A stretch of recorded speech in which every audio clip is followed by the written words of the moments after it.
And finally, with said nicely, I'm going to bare my political soul for the premiere episode of the Nick Nice Show. Now, let me start from the very beginning. Since I've been able to vote, I've been a Democrat.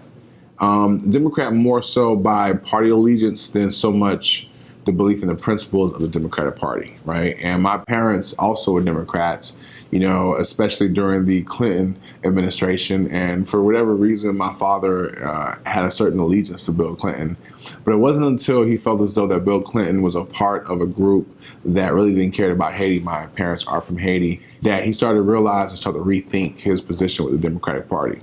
For me, that process started several years ago, actually, because I started paying attention to certain things, but more importantly, I started paying attention to myself. And I started asking myself what's important to me. I grew up for the time that I did with both parents at home.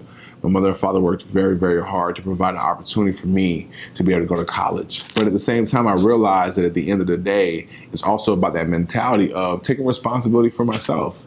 And then when I finally got some money, it was also responsible for how I spent my money and not going out there trying to be like the Joneses and spending my money on fruit, things that just didn't make any sense. So fiscal responsibility was important to me.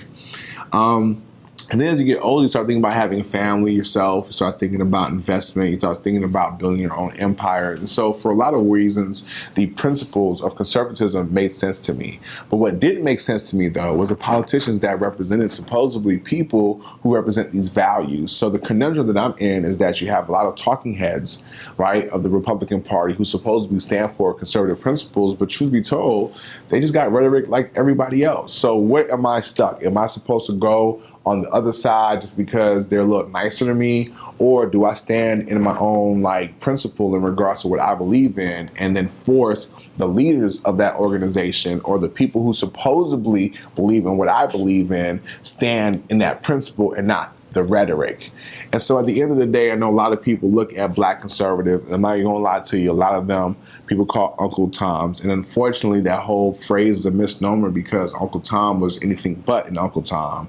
But truth be told, for those of you who understand what the Uncle Tom syndrome is, there is a lot of them when it comes to Black conservatives. But the truth is that if Black conservatives, as well as any conservative, stands up to its party and say, you know what, these are not our values, these are not what we believe in, and we demand change at the top of the organization because we don't want to be lumped in with y'all. If we did that, then maybe the party will reflect the change. You have to remember, the Republican Party is the same party that had Martin Luther King, same party that had Frederick Douglass, the same party with Abraham Lincoln. So a lot of people say, well, you know what, Nick, that's not the same party anymore, and you're right.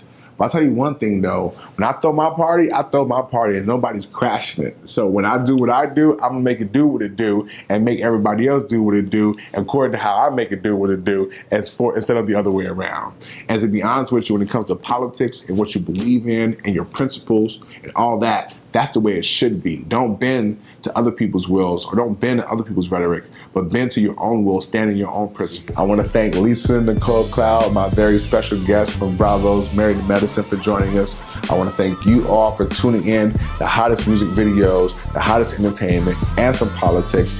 And I opened up myself to you all. So thank you for joining us on the Nick Nice Show. We'll be right back next week, same place, same time, www.nickniceshow.com. Tell a friend. It's been my pleasure. I'll see you then. Be easy. More importantly, be nice with it.